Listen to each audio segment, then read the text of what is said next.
আমাদেরকে রমজানের পরের জুমায় মসজিদে জুমার সালাত আদায় করার জন্য উপস্থিত হওয়ার তৌফিক দান করেছেন বলে আলহামদুলিল্লাহ। রমজান শেষ হয়েছে। রমজানের পরবর্তী আমাদের অনেকগুলো করণীয় আছে। মৌলিকভাবে আমরা 8টা করণীয় জানব। রমজান পরবর্তী 8টা করণীয় আমরা জানব। 1 নাম্বার, রমজানের পরের 8 কাজের প্রথম কাজ হলো আমরা যে রমজান মাসে ইবাদত করলাম, আমল করলাম, এই আমলগুলোকে নষ্ট না করা। আল্লাহ সূরা নাহলের 92 নাম্বার আয়াতে বলেন,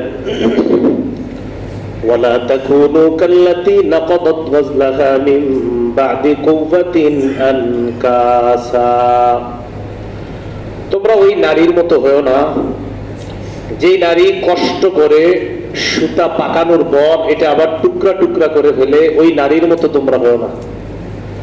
কষ্ট করে সুতা পাকাইছে, রশি পাকাইছে, তো পাকানোর পর এটা আবার টুকরা টুকরা করে খুলে ফেলছে, তো লাভ হলো কি কষ্ট করে পাকানোর?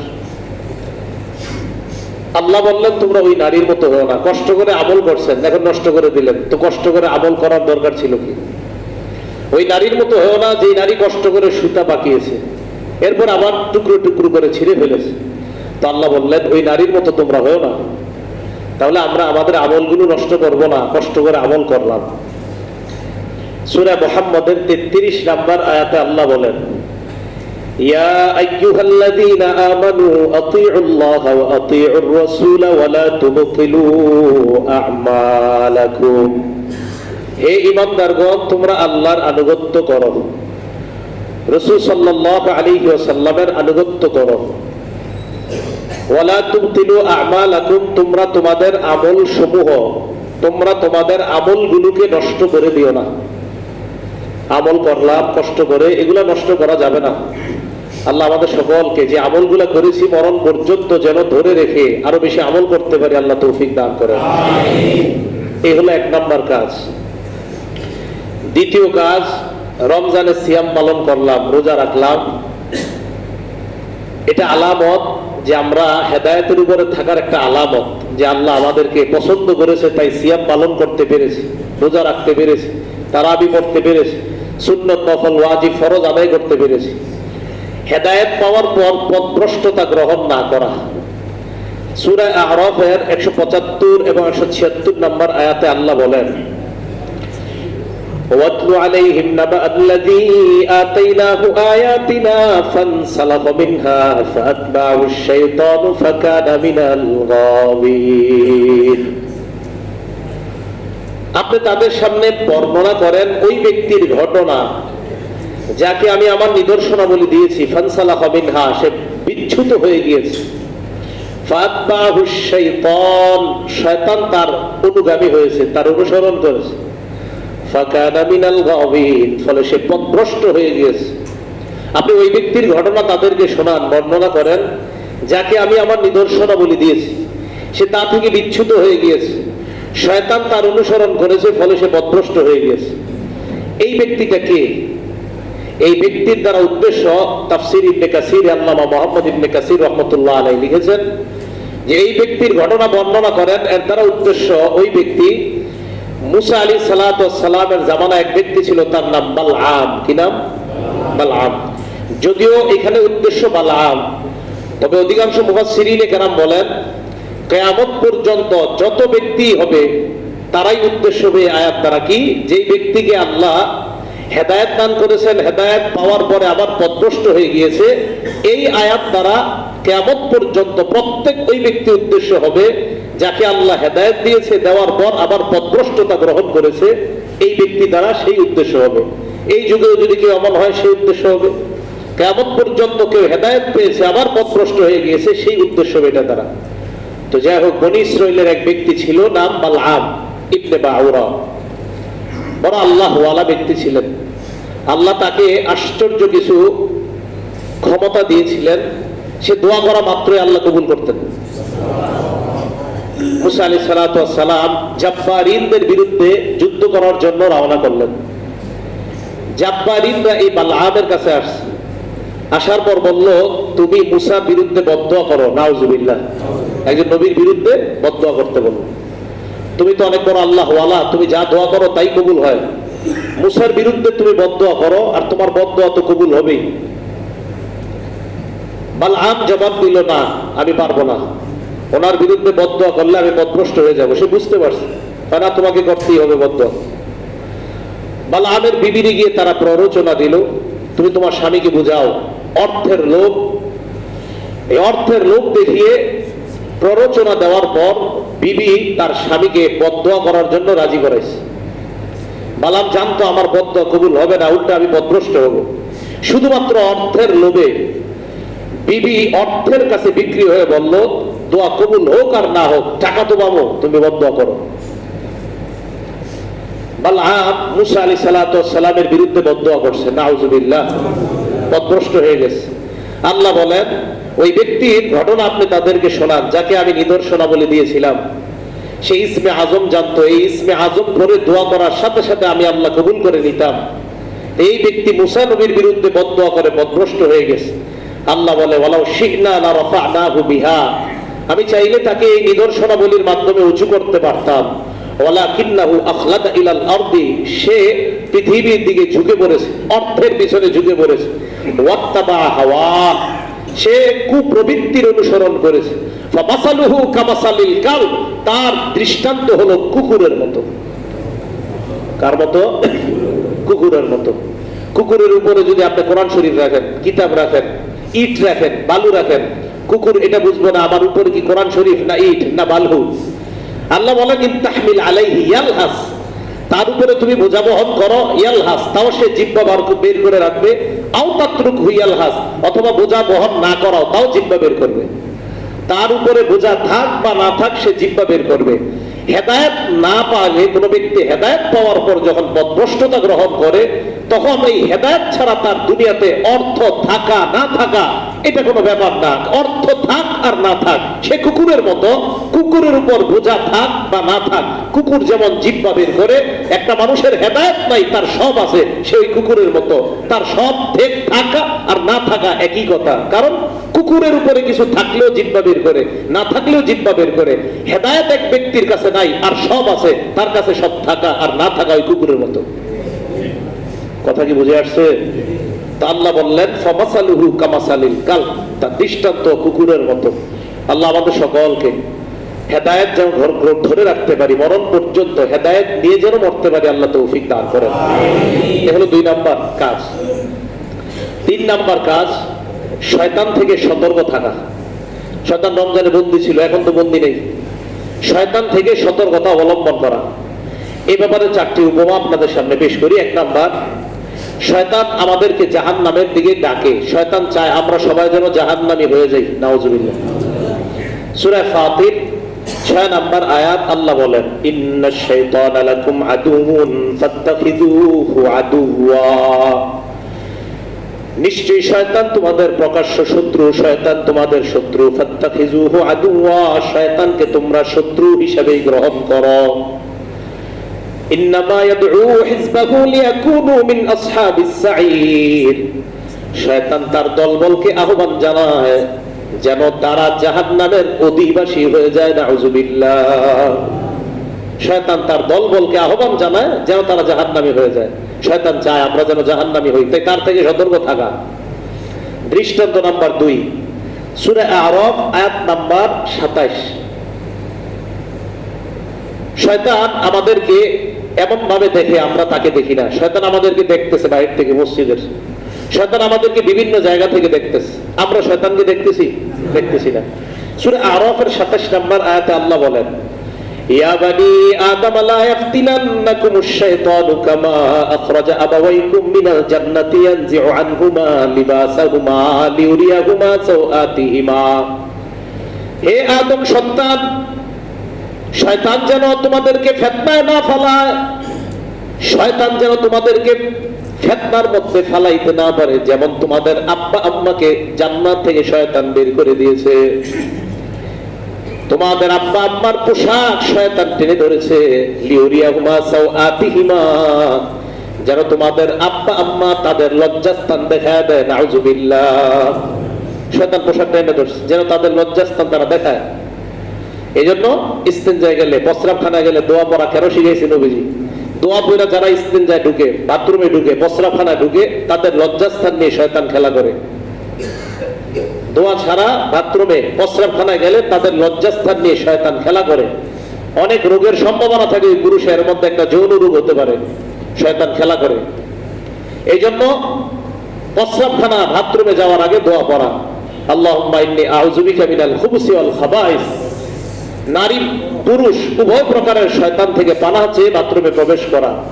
শয়তান আপনার লজ্জাস্থান দেখতে চায়, শয়তান চায় আপনি যেন তাকে তার লজ্জাস্থান দেখায় দেন, নাউযুবিল্লাহি মিন যালিক।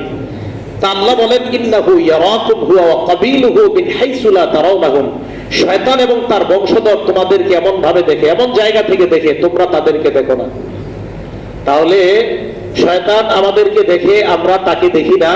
তাই সবসময় সতর্ক থাকা, না জানি কখন শয়তান আমাকে পথভ্রষ্ট করে ফেলে। উদাহরণ নাম্বার 3, সূরা আরাফের 17 নম্বর আয়াত। শয়তান আল্লাহর কাছে বলল,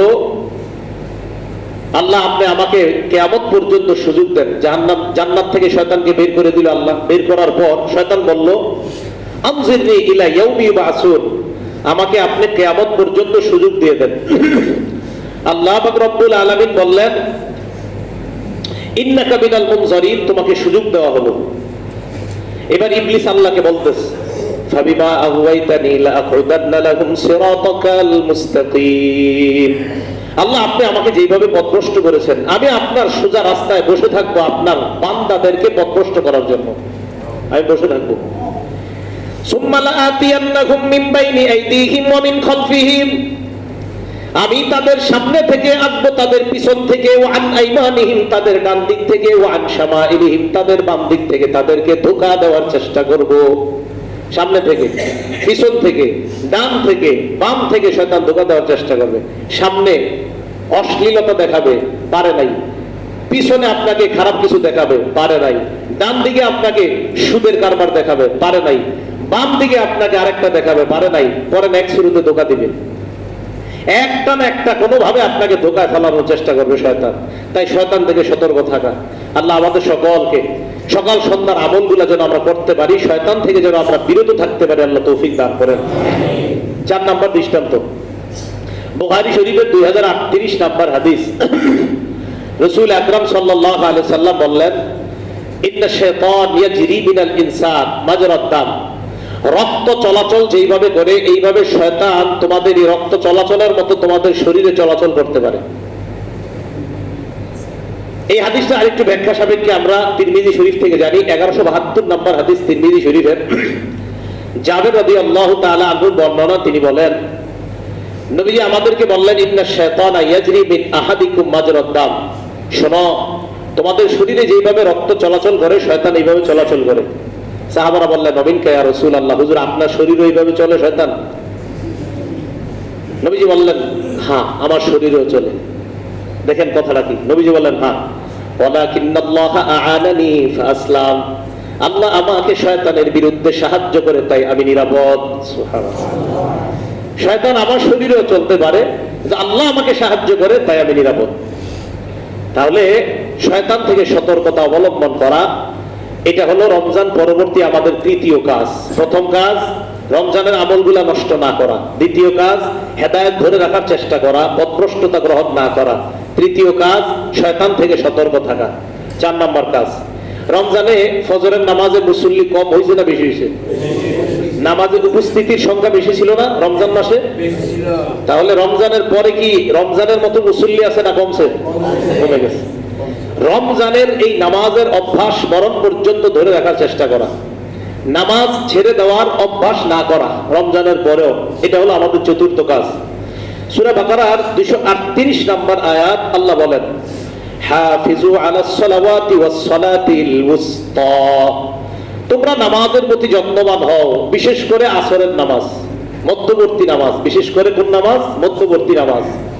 আল্লাহ বললেন, নামাজের প্রতি যত্নবান হও, নামাজ গুরুত্ব সহকারে আদায় করো, বিশেষ করে মধ্যবর্তী নামাজটা।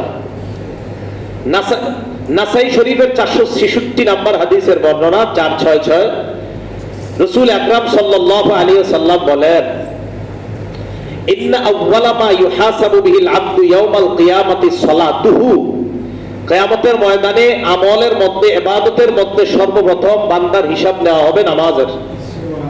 ফাইন মুজিদাত তাম্মাতান কুতিবাত তাম্মা, নামাজ যদি পরিপূর্ণ পাওয়া যায়, কুতিবাত তাম্মা, তার সওয়াবটাও লেখা হবে পরিপূর্ণ। নামাজ পরিপূর্ণ, সওয়াব পরিপূর্ণ। এখন ঘটনাচক্রে পরিপূর্ণ পাওয়া যায় নাই, ঘটনাচক্রে পরিপূর্ণ পাওয়া যায় নাই। তো না পাওয়া গেলে কি হবে? হাদিস আসছে, ওয়া ইন কাদান তুকসা মিনহা শাইউন, নামাজের কিছু যদি ছুটে যায়, কিছু যদি কম পাওয়া যায়, আল্লাহ পাক বলবেন, উনজুরু হাত্তা জিদুনা লাহু মিন তাতাওউইন, দেখো বান্দার আমল নামায় নফল নামাজ আছে কিনা। কি নামাজ? না আপনারা সুন্নাত পড়েন না, বুঝতে তাই খালি প্রশ্ন করবেন, হুজুর সুন্নাত না বললে কি জাহান্নামী হব? এই প্রশ্ন করবেন খালি। নবী সাল্লাল্লাহু আলাইহি সাল্লাম বলেন যে আল্লাহ বলবে, এবার দেখো তো তাদের আমল নামায় নফল আর নামাজ আছে কিনা। তো আমল নামার মধ্যে দেখবে হ্যাঁ ফরজের বাহিরেও আরো নামাজ আছে। তখন আল্লাহ পাক রব্বুল আলামিন বলবেন, ইউকমালু লাহু মা তুকিয়া মিন তাতামিন ফারিদাতিন মিন তাতাওউইহি, আমার বান্দার ফরজের মধ্যে যেই ঘাটতি এসে যায়, যেই কমতি এসে যায়, নফলের মাধ্যমে ওটা তোমরা পরিপূর্ণ করে দাও। ইউকমালু লাহু, পরিপূর্ণ করে দেওয়া হবে নফলের মাধ্যমে, ফরজের কিছু ত্রুটি বিচ্ছুতিকে পরিপূর্ণ করে দেওয়া হবে। দেখেন আল্লাহ যেভাবে ফরজ নামাজগুলো পড়তে বলছে, আমরা তো ওই 100% ওইভাবে পারি না। তো এই যে কমতি হয়ে যাচ্ছে আমাদের, এই কমতিগুলা ইনশাআল্লাহ নফলের মাধ্যমে পরিপূর্ণতা পেয়ে যাবে। তো আল্লাহ পাক রব্বুল আলামিন কিয়ামতের ময়দানে বলবে, উনজুরু হাল তাজিদুনা লাহু মিন তাতাওউইন, দেখো নফল আছে কিনা। ইউকমালু লাহু মিন ফারিযাত মা তুইয়া মিন ফারিযা, ফরজের যে জিনিসগুলা ছুটে গেছে কিছু তার অসতর্কতায়, ওটাকে ইউকমালু, পরিপূর্ণ করা হবে মিন তাতাওউইহি, তার নফলের মাধ্যমে। তাহলে নফলের মূল্য আছে না নাই? আছে। আল্লাহ আমাদেরকে ফরজ, ওয়াজিব, সুন্নত, নফল সবগুলো গুরুত্ব সহকারে আদায় করার তৌফিক দান করুন। তাহলে নামাজের প্রতি যত্নবান হওয়া, বিশেষ করে মধ্যম নামাজ। মধ্যম নামাজ দ্বারা কি উদ্দেশ্য? আসরের নামাজ। বুখারী শরীফের হাদিস থেকে বোঝা যায় মধ্যম নামাজ দ্বারা উদ্দেশ্য আসরের নামাজ। বুখারী শরীফের 6396 নম্বর হাদিসের বর্ণনা, হযরত আলী রাদিয়াল্লাহু তাআলা আনহুর বর্ণনা, তিনি বলেন, কুন্না মা রাসূলিল্লাহি সাল্লাল্লাহু আলাইহি ওয়াসাল্লাম ইয়াউমাল খান্দক, খন্দকের যুদ্ধে আমরা নবীর সাথে ছিলাম, লড়াই চলতেছে, আসরের নামাজের সময় যায় যায় অবস্থা, এমন অবস্থায় যুদ্ধ থামতেছে না। ঘটনাচক্রে সূর্য ডুবে গেছে, আসর নামাজ পড়া হয় নাই। নবীজি বলেন, মালা আল্লাহু বুয়ুতাহুম ওয়া কুবুরহুম, মালা আল্লাহু কুবুরহুম ওয়া বুয়ুতাহুম নারা, আল্লাহ তাদের ঘরগুলা, তাদের কবরগুলা আগুন দ্বারা পরিপূর্ণ করে দেন। নবীজি বললেন কেন? শাগালুনা আন সালাতিল মুস্তা, তারা আমাদেরকে মধ্যম নামাজ থেকে বিরত রাখছে যুদ্ধের কারণে, আমাদেরকে তারা মধ্যম নামাজ যথা সময়ে পড়তে দেয় না। এটা হলো আসরের নামাজ। মাসালা, আজকের আসরের নামাজ যদি কোনো কারণে আপনার ছুটে যায়, তাহলে সূর্য ডুবার পরেও পড়ে নিবেন আজকের আসরের নামাজ। আজকের যেই দিনের আসরের নামাজ, আপনি অফিস থেকে আসতে আসতে আসতে আসতে মসজিদে নামাজে দাঁড়াবেন, সূর্য ডুবে গেছে, ওই দিনের আসরের নামাজটা তখন আদায় করে নেবেন। কথা কি বুঝে আসছে? ওই দিনের আসরের নামাজ সূর্য ডুবার পরেও আদায় করে নেবেন। এই মাসালাটা কিন্তু মনে রাখবেন, আজকের আসরের নামাজ সূর্য ডুবে গেলেও আপনি আদায় করে নেবেন। রাসূল আকরাম সাল্লাল্লাহু আলাইহি সাল্লাম বললেন, এদের ঘর, এদের কবর আল্লাহ আগুন দ্বারা পরিপূর্ণ করুক। তারা আমাদেরকে আসরের নামাজ থেকে বিরত রাখছে, মানে বিলম্ব করায় ফেলছে, যথাসময়ে পড়তে দেয়নি। তাহলে এইটা হলো সালাতুল উস্তা দ্বারা উদ্দেশ্য। বুখারীতে শেষে লিখে দিয়েছে, ওহিয়া সালাতুল আসরি, এটা হলো আসরের নামাজ। কোন নামাজ? আসরের নামাজ। আসরের নামাজের গুরুত্ব আল্লাহ কেন দিয়েছেন? দেখবেন হাদিসের মধ্যে আপনারা যারা পড়াশোনা করেন বা নামাজের গুরুত্ব দেখবেন, 4 নামাজের বেশি গুরুত্ব বর্ণনা করা হয়েছে। ফজর, জোহর, আসর, এশা। কেন জানেন? এই 4 ওয়াক্তে মানুষ অলসতা করে খুব বেশি। মাগরিবে দেখবেন অটোমেটিক সব সময় মানুষ বেশি হয়, কারণ এই সময় মানুষ আপনার বিভিন্ন জায়গা থেকে এসে একত্রিত হয়ে মাগরিবের নামাজ তুলনামূলক আমাদের দেশেও কিন্তু মুসল্লি বেশি হয়। আর অন্যান্য নামাজগুলা মানুষ একটু গুরুত্ব কম দেয়, তাই ওই নামাজগুলোর গুরুত্ব বেশি বর্ণনা করা হয়েছে। এর মানে এই নয় যে মাগরিবের নামাজের গুরুত্ব বলা অন্যগুলোর চেয়ে কম, না, ব্যাপারটা এমন না। সব নামাজের সমান গুরুত্ব, কিন্তু মুসলমান যেই নামাজগুলা গুরুত্ব কম দেয় ওগুলোর প্রতি আল্লাহ এবং নবীজি বেশি গুরুত্ব দিয়েছে। তো আসরের নামাজের কথা বললেন এখানে। আসরের নামাজের সময় ছেলেরা খেলাধুলার কারণে ভুলে যায়, আপনারা বড়রা বাজারে গেছেন ভুলে যান। আসরের নামাজের সময় মানুষ অলসতা করে ফেলে, অনেক সময় ঘুমায় আর ওঠে না, খানা খাওয়ার পর ঘুমায় আর ওঠে না। তা আল্লাহ বললেন মধ্যম নামাজের গুরুত্ব দাও, এটা হলো আসরের নামাজ। আসরের নামাজের গুরুত্ব হাদিস থেকে বোঝা যায়। বুখারী শরীফের 552 নম্বর হাদিস, আব্দুল্লাহ ইবনে ওমর রাদিয়াল্লাহু তাআলা আনহুমার বর্ণনা। দেখেন কি বলে, আপনার সম্পদ আর আপনার সন্তান এরা আপনার কাছে দামি না অনেক? জি বলছে দুই একজন, আসলে দামি না? সম্পদ সন্তান দামি না? এই দামি তো, আমার কাছে তো দামি, এটা সত্যি কথা। নবীজি কি বলে দেখেন, আল্লাযী তাফুতুহু সালাতুল আসরি, যে ব্যক্তির আসরের নামাজ ছুটে যায়, ফাকাআন্নামা উতিরা মালুহু ওয়া আহলুহু, তার সম্পদ এবং তার সন্তান কেমন যেন ধ্বংস হয়ে গেল। সম্পদ এবং পরিবার ধ্বংস হয়ে যাওয়া যেমন কথা, আসরের নামাজ ছুটে যাওয়া তেমন কথা। তাহলে গুরুত্ব দিবেন, আসরের নামাজ ছুটে যাওয়া মানে তোমার সন্তান, তোমার সম্পদ, তোমার পরিবার সব ধ্বংস হয়ে যাওয়া। যেমনি ভাবে তোমার পরিবার ধ্বংস হয়ে গেলে, তোমার সন্তান ধ্বংস হয়ে গেলে তোমার সব শেষ হয়ে যায়, আসরের নামাজ ছুটে যাওয়া মানে তোমার সব শেষ হয়ে যাওয়া। আসরের নামাজের গুরুত্বটা খুব বেশি ভাবে দিছে। আসরের নামাজ ফ্যামিলির জন্য বাজার করতে গেছে, দেরি করে ফেলছে। আসরের নামাজ ফ্যামিলির জন্য চাকরির স্থলে আছে, দেরি করে ফেলছে। আসরের নামাজ পরিবারের জন্য রিকশা চালাইতেছে, দেরি করে ফেলছে। আসরের নামাজ সন্তানের মায়া কোথাও আছে, মার্কেটে গেছে, দেরি করে ফেলছে। তাই নবীজি সাল্লাল্লাহু আলাইহি সাল্লাম বলে দিলেন, পরিবার সম্পদের জন্য আসর দেরি করতেছো, তোমার সম্পদ আর পরিবার ধ্বংস হয়ে যাওয়া আর আসর ছেড়ে দেওয়া একই কথা। বুখারী শরীফের 553 নম্বর হাদিস শুনেন কি কয় দেখেন, قال رسول الله صلى الله عليه وسلم মান তারাকা সালাতাল আসরি ফাকাদ হাবিতা আমালু, যে ব্যক্তি আসরের নামাজ ছেড়ে দেয় তার কেমন যেন আমল ধ্বংস হয়ে গেল, পথভ্রষ্ট আমলগুলা নষ্ট হয়ে গেল। হাবিত নষ্ট হয়ে যাওয়া, আমালু তার আমলগুলা কেমন যেন নষ্ট হয়ে গেল, যে আসরের নামাজ ছেড়ে দিল। ছাড়বো আসরের নামাজ? বাকিগুলো ছাড়বো? একক তো ছাড়া যাবে না, কারণ বাকি যে 5 ওয়াক্ত নামাজের গুরুত্ব রমজানের প্রথম জুমায় কিন্তু আলোচনা হয়েছে। আপনারা ভুলে গেছেন কিনা আমি জানি না, প্রথম জুমায় আমাদের আলোচনা হয়েছিল নামাজ এবং জামাতে নামাজ পড়ার গুরুত্ব। তো যেই ব্যক্তি আসরের নামাজ ছেড়ে দেয় সেই ব্যক্তির ফাকাদ হাবিতা আমালু, কেমন যেন আমল নষ্ট হয়ে গেল। বুখারী শরীফের 574 নম্বর হাদিস, قال رسول الله صلى الله عليه وسلم, আল্লাহর নবী বলেন, মান সাল্লাল ফারদাইন দাখালাল জান্নাহ, যে ব্যক্তি আসর আর ফজরের নামাজ পড়ে ওই ব্যক্তি জান্নাতে প্রবেশ করবে।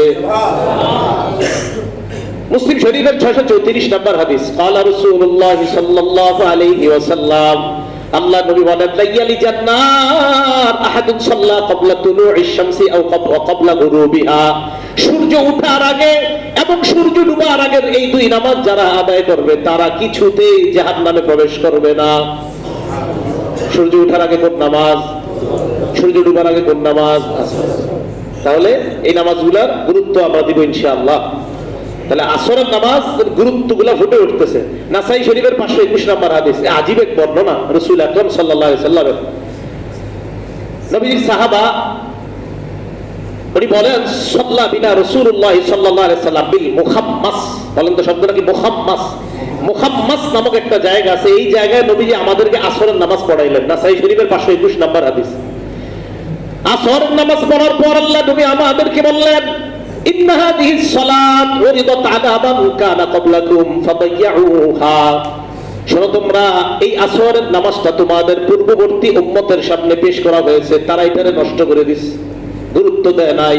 দাইয়ুহা, তারা এটাকে নষ্ট করে দিয়েছে, তারা এটাকে হেলায় হেলায় গ্রহণ করেছে, এটাকে তারা তেমন গুরুত্ব দেয় নাই। নবীজি বললেন, অথচ তোমাদের জানা দরকার, মান হাফাযা আলাইহা, যে ব্যক্তি আসরের নামাজ আদায় করে, কানা লাহু আজরুহু মাররাতাইন, তার দ্বিগুণ সওয়াব লেখা হয়ে যায়, প্রতিদান দ্বিগুণ। আল্লাহ পাক রব্বুল আলামিন আমাদের সকলকে অন্যান্য 4 ওয়াক্ত নামাজের পাশাপাশি আসরের নামাজও বিশেষ বেশি গুরুত্ব দেওয়ার তৌফিক দান করেন। আমিন।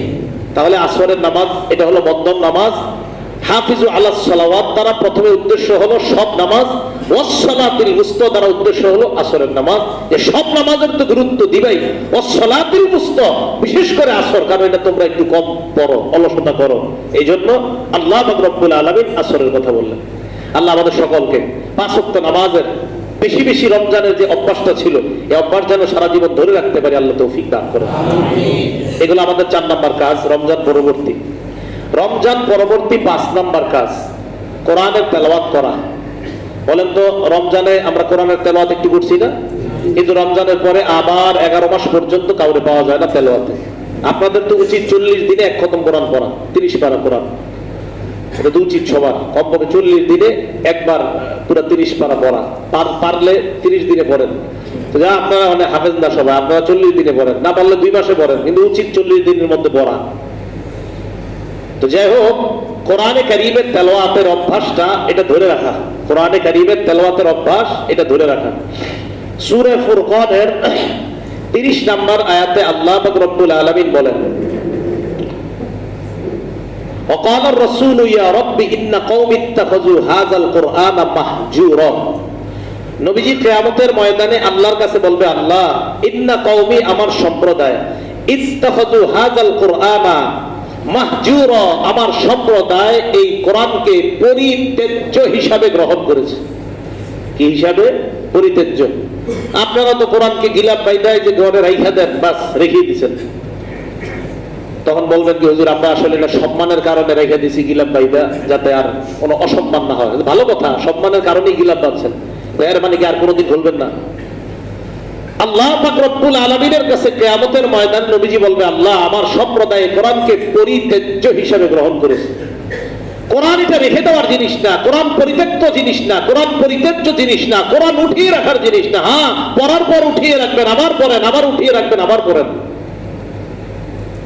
কোরআন এটা নিয়মিত পড়ার চেষ্টা করবো আমরা। 1 পৃষ্ঠা হলো নিয়মিত কোরআন খুলে খুলে আমরা পড়ার চেষ্টা করব।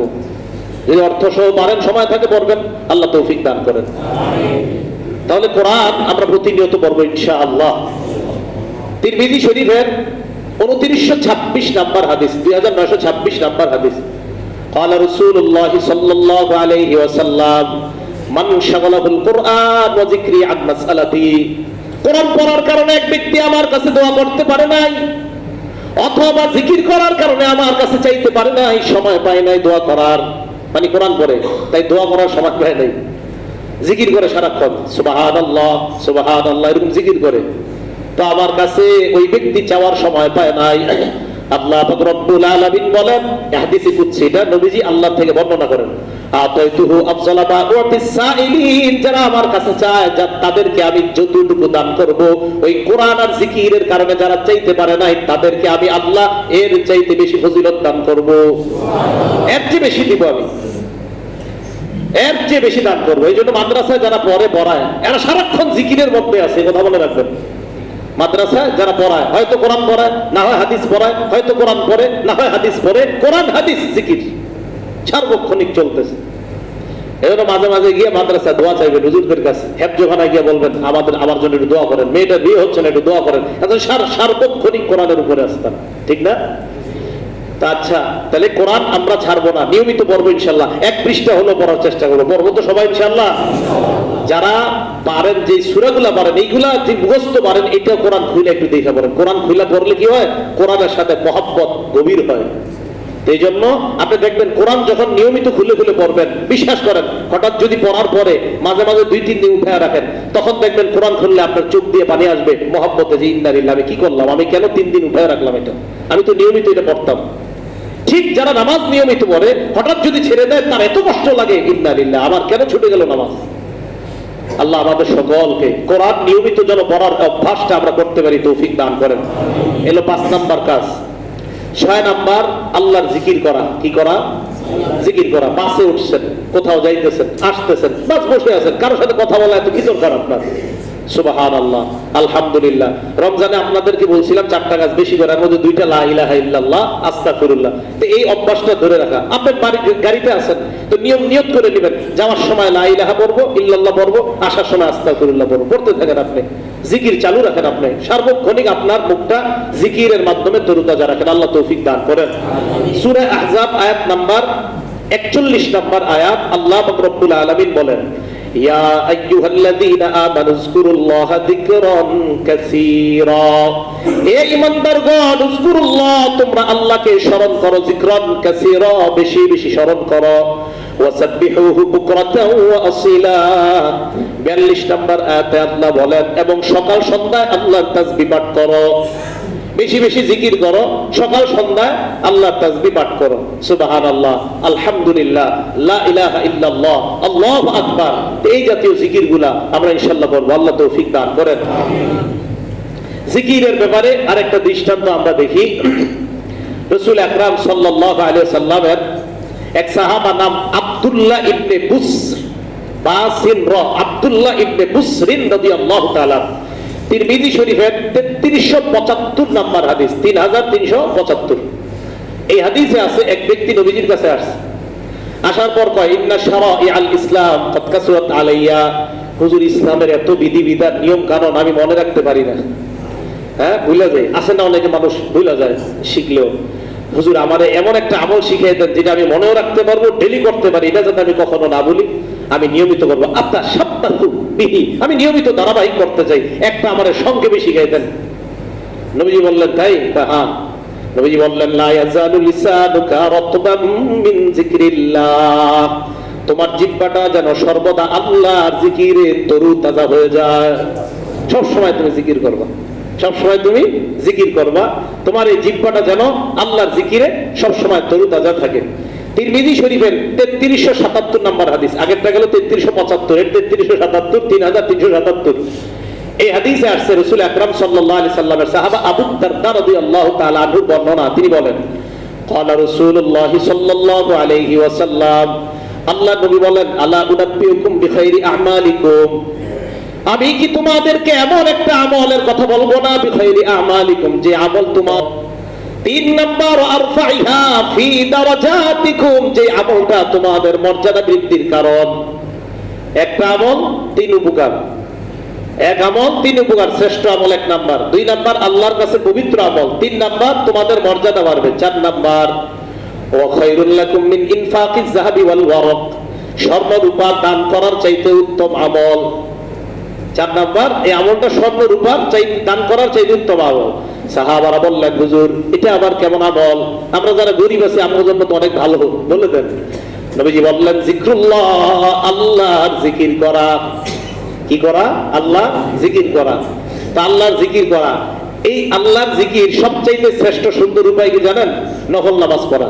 দেখেন, নফল নামাজে যখন পড়বেন, আল্লাহু আকবার জিকির হয়ে গেল, সুবহানাকাল্লাহুম্মা তাসবিহ হয়ে গেল, আলহামদুলিল্লাহি রাব্বিল আলামিন কোরআনের তেলাওয়াত হয়ে গেল, আল্লাহু আকবার বলে রুকুতে গেলেন, জিকির হয়ে গেল, সুবহানা রাব্বিয়াল আযীম জিকির হয়ে গেল, সুবহানা রাব্বিয়াল আ'লা এ তাসবিহ হয়ে গেল।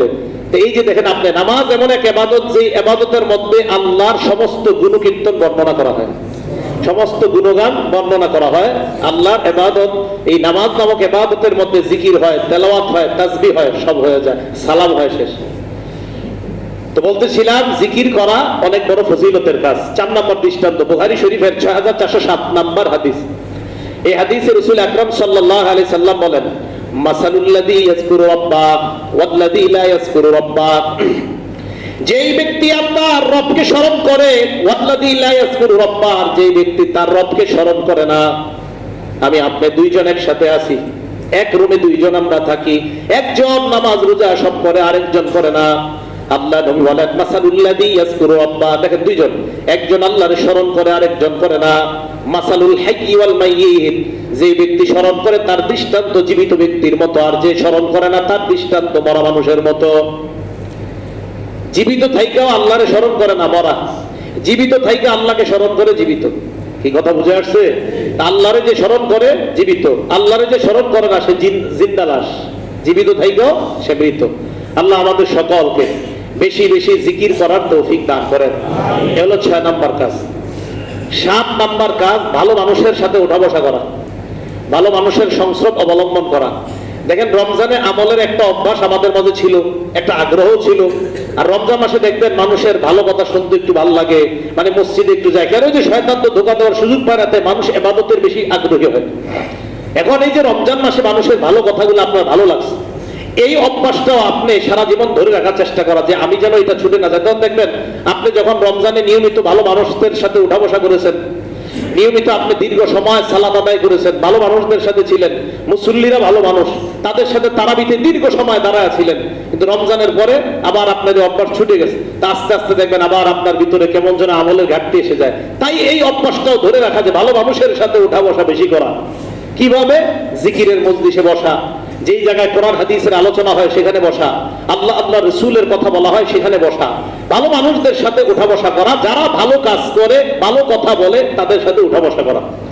সূরা তাওবা আয়াত নাম্বার 119 আল্লাহ বলেন, ইয়া আইয়ুহাল্লাযীনা আমানুত্তাকুল্লাহ, হে ঈমানদারগণ তোমরা আল্লাহকে ভয় করো, ওয়া কুনু মা'আস সাদিকিন, তোমরা সত্যবাদীদের সাথে উঠা বসা করো, সত্যবাদীদের সাথে থাকো।